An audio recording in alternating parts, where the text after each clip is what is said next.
dia memukulkan daging sapi ke orang kaya raya yang mati tadi. Sekali pukulan, tiba-tiba orang yang mati kembali hidup.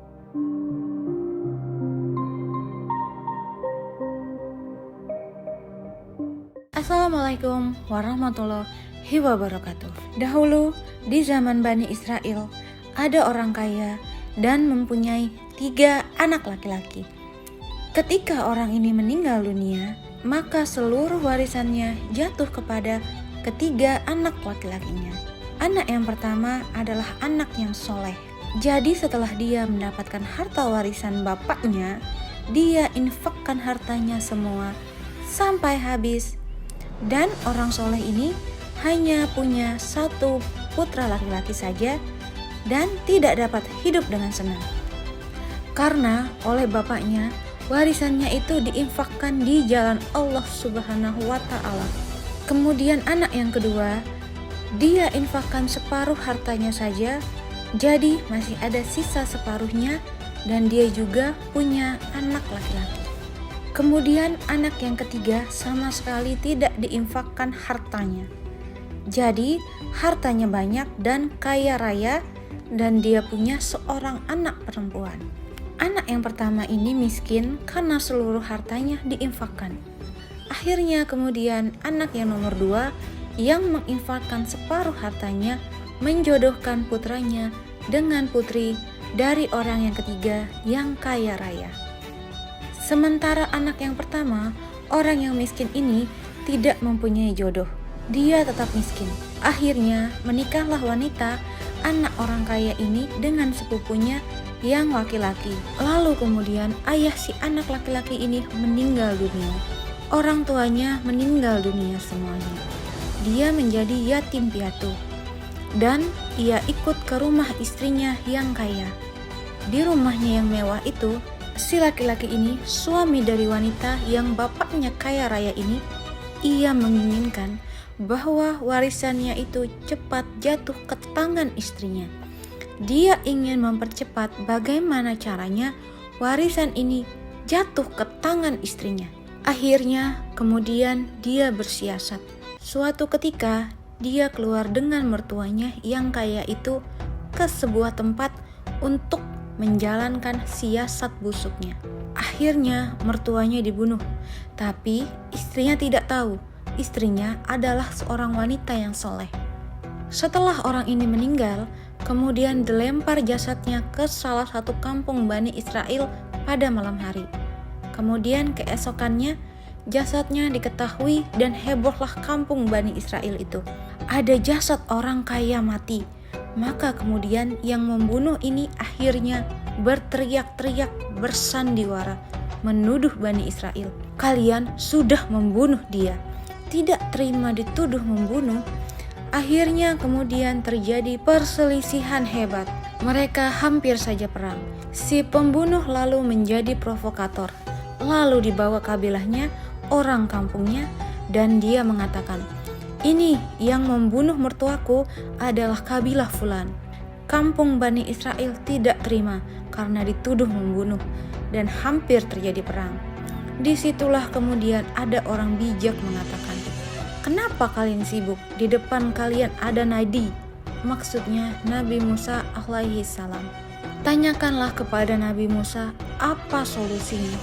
Kisah ini dimulai dari sini.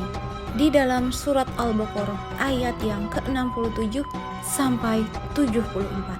Allah Subhanahu wa Ta'ala mengatakan, "Dan ketika kalian membunuh jiwa, kemudian kalian ribut siapa yang membunuhnya, dan Allah Subhanahu wa Ta'ala kemudian mengeluarkan jalan keluar atas apa yang terselubung di antara kalian karena kematiannya. Maka kami katakan, pukullah dengan salah satu bagian dari paha daging sapi yang disembelih itu. Begitulah Allah Subhanahu wa Ta'ala akan menghidupkan orang mati, dan Allah Subhanahu wa Ta'ala akan memperlihatkan tanda-tanda kuasanya agar kalian mau berpikir." Ketika Musa berkata kepada kaum yang mengadu kepadanya, jadi ketika kaum ini hendak berperang gara-gara tuduh-menuduh siapa yang membunuh orang kaya ini, Kemudian salah satu di antara mereka mengatakan, "Bukankah di depan kalian ada nabi? Kenapa kalian bingung? Ayo kita datang kepada Nabi Musa, yang mana kita ketahui Bani Israel itu tidak menghormati Nabi Musa alaihi salam. Karena itu mereka tidak langsung mengadukan perkara mereka kepada Nabi Musa. Hanya setelah keputusasaan terjadi, barulah mereka datang pada Nabi Musa. Dari sinilah Allah mengatakan, "Dan ingatlah ketika Musa berkata kepada kaumnya, bahwa Allah perintahkan kepada kalian agar kalian menyembelih sapi betina." Karena Bani Israel ini lama menetap di Mesir, mereka ikut percaya dengan adat istiadat orang-orang Fir'aun, yakni kaum Kipti. Ikut terpengaruh dengan agama mereka. Karena bagi orang-orangnya Fir'aun yang ada di Mesir, mereka sangat memuliakan sapi. Sehingga ketika Nabi Musa memerintahkan agar mereka menyembelih sapi, hati mereka tidak tenang dan bertanya-tanya, kenapa harus sapi dan bukan yang lain saja? Sehingga mereka mencari-cari alasan ketika Allah Subhanahu wa Ta'ala mengatakan, Allah lah yang perintahkan, bukan Nabi Musa. Allah yang perintahkan, karena itu Nabi Musa mengatakan, sesungguhnya Allah bukan Musa. Allah yang memerintahkan agar kalian menyembelih sapi betina. Tapi mereka mencari-cari alasan. Mereka mengatakan, "Hei Musa, ini ada orang mati. Kami ingin tahu siapa yang membunuhnya. Tapi malah kau suruh kami sembelih sapi. Lalu apa kaitan sapi dengan orang mati? Kami ingin mencari siapa pembunuhnya, bukan mau menyembelih sapi. Jangan bermain-main Musa dengan kami." Maka Nabi Musa alaihissalam mengatakan, "Aku berlindung kepada Allah. Jika yang aku perintahkan ini sebuah kejahilan, itu tidak mungkin. Nabi Musa seorang nabi, menyuruh sesuatu yang bodoh itu mustahil." Setelah itu kemudian mereka mengatakan, "Musa, kami siap menyembelih sapi sekarang, karena itu perintah Tuhanmu. Tapi saya ingin tahu, tolong kau berdoa kepada Allah untuk kami, agar Allah menjelaskan kepada kami seperti apa sapinya." Kemudian Allah mengatakan, "Katakan kepada mereka, wahai Musa, sapi yang disembelih itu harus sapi yang tengah-tengah, yang tidak pernah kawin, dan bukan juga terlalu kecil, tetapi sedang-sedang saja, tidak tua, tidak muda." Mereka, Bani Israel, bertanya lagi, "Wahai Musa, bagaimana warnanya?" Kemudian Musa menjawab, "Warnanya kuning pekat, tidak ada warna lain kecuali warna kuning." Bukan hanya itu, kalau ada orang yang melihat sapi itu, mereka akan merasa senang. Setiap melihat, siapapun itu yang melihat sapi itu, dia langsung senang dengan sapi itu. Tidak cukup sampai di sini, mereka, Bani Israel, masih juga bertanya, "Wahai Musa, kau berdoa lagi kepada Allah untuk kami. Tolong jelaskan kepada kami, sapinya seperti apa? Tolong jelaskan, kami masih tidak mengerti." Kemudian Nabi Musa mengatakan, "Sesungguhnya Allah Subhanahu wa Ta'ala telah menjelaskan kembali bahwa unta betina itu tidak pernah digunakan untuk membajak sawah, tidak pernah untuk membajak ladang, dan tidak pernah pula juga dipakai untuk mengairi sawah. Intinya adalah tidak pernah bekerja." Kemudian setelah 3 sifat ini dijelaskan, barulah mereka mengatakan, "Sekarang jelas sapinya, kami sudah jelas." Lalu Allah katakan, kemudian mereka menyembelih sapi itu. Hampir-hampir mereka tidak sanggup. Di sisi lain, kita tahu bahwa anak yang pertama tadi, yang soleh, setelah dia mendapatkan harta warisan bapaknya, lalu dia infakkan hartanya sampai habis. Dan orang soleh ini, dia hanya punya 1 anak laki-laki saja yang belum menikah. Tapi anak laki-lakinya ini tidak mendapatkan warisan kecuali sapi betina ini. Ceritanya begitu, ini ingin menunjukkan keutamaan sedekah. Karena ketika bapaknya hidup dan mendapatkan harta warisan yang banyak, dia sedekahkan semuanya sehingga menjadi miskin dan dia tidak mendapatkan warisan kecuali sapi betina saja. Ketika bapaknya sudah meninggal dunia, maka kemudian ibunya mengatakan, "Nak, bapakmu tidak meninggalkan sedikit pun harta dari warisan, kecuali seekor sapi betina, dan sapi itu ada di ladang Fulan bin Fulan. Kau cari ke sana, kau rawat, itu warisan bapakmu." Dan subhanallah, sapi itu satu-satunya persis seperti yang disifatkan oleh Nabi Musa. Tidak ada sapi lain kecuali itu, yang sifat-sifatnya persis seperti sifat-sifat yang disifatkan Musa kepada Bani Israel. Tengah-tengah, tidak terlalu muda, tidak terlalu tua, tidak pernah untuk membajak sawah dan mengairi kebun, dan warnanya sangat kuning, dan orang suka melihatnya, dan sapi itu liar. Tidak bisa didekati orang, tapi ketika tak kalah sapi itu melihat pemilik aslinya, si anak yatim, justru sapi itu yang datang menghampiri anak yatim itu dan langsung menjadi jinak, karena itu pemiliknya. Orang-orang yang melihat keheranan, tapi mereka pun sudah tahu karena itu pemiliknya. Maka kemudian dibawalah pulang sapi itu ke rumahnya dan dirawat. Lama-kelamaan, kemudian mereka pun karena hidupnya kekurangan, akhirnya anak yatim ini meminta kepada ibunya supaya dijual saja sapi itu. Kata ibunya, "Tidak mengapa nak, kamu jual saja sapi itu." Dalam riwayat, anak ini subhanallah dikenal walaupun yatim sangat berbuat baik pada orang tuanya, karena memang keturunan keluarga soleh dan solehah, sangat berbuat baik kepada ibunya, sampai kata ibunya, "Nak, kau bawa sapi ini ke pasar, kau jual dia, jangan lebih dan kurang dari 8 dinar. 8 dinar saja kau jual." Berangkatlah si anak yatim ini membawa sapinya. Kemudian dari situ Allah mengutus salah satu malaikat untuk menjelma sebagai manusia dan seolah-olah menjadi pembelinya. Bertemulah dengan anak yatim yang membawa sapi itu. Malaikat yang menjelma tadi mengatakan, "Nak, mau kau bawa kemana sapi itu?" "Aku mau bawa ke pasar, mau dijual," jawab si anak. "Berapa harganya?" 8 dinar saja. Kata malaikat ini, "Bagaimana kalau aku beli 10 dinar? Tapi jangan bicara sama ibumu. Yang 8 dinar kasih ke ibumu, yang 2 dinar masuk ke sakumu." Anak ini menolak, "Maaf tuan, ibuku menyuruh untuk jual 8 dinar. Tidak mau saya jual 10 dinar. Akhirnya anak itu berkata, "Tunggu dulu, saya akan kasih tahu ibu saya dulu."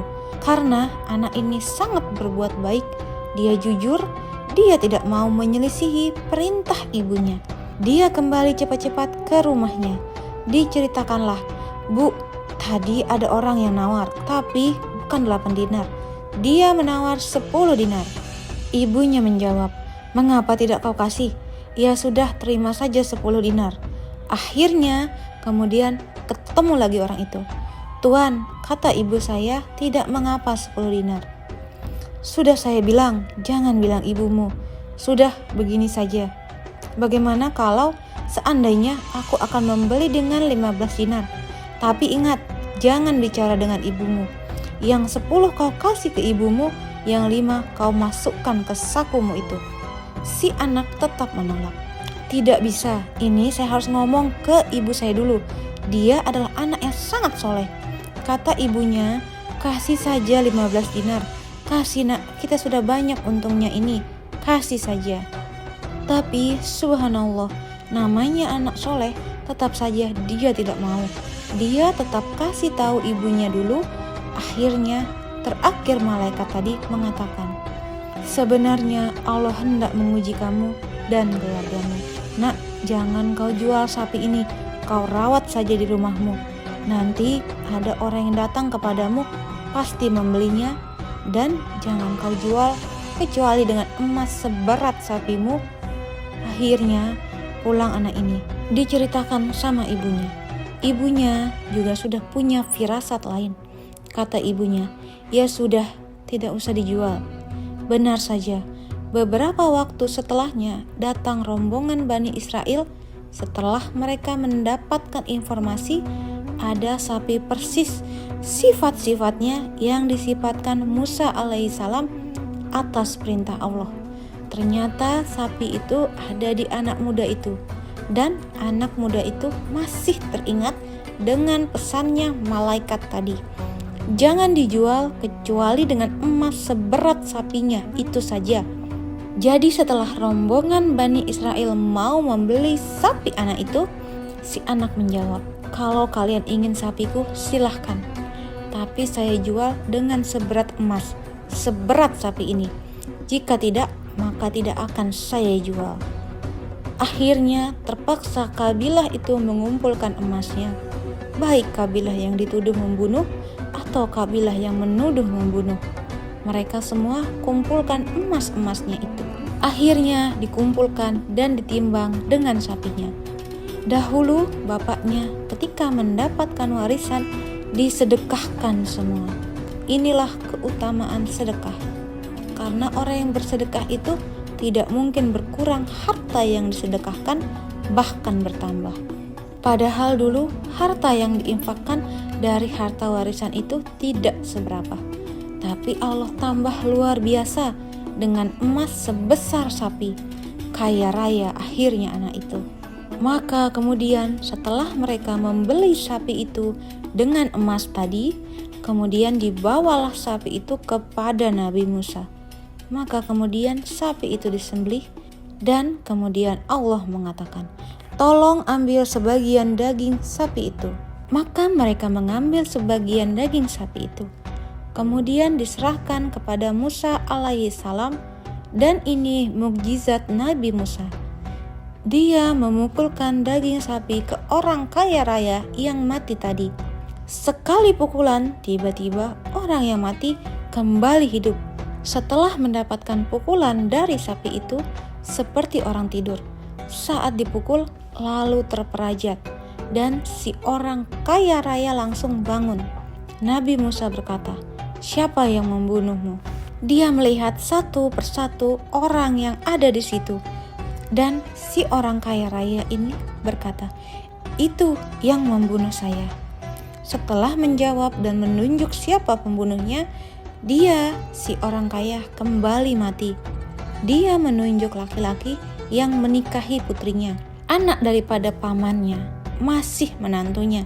Dan akhirnya si pembunuh dikisas, dihukum sebagaimana hukum Taurat, yakni hukuman mati. Rasul pernah mengatakan, siapa yang pernah membaca surah Al-Baqarah di rumahnya, maka akan lari setan dari rumahnya.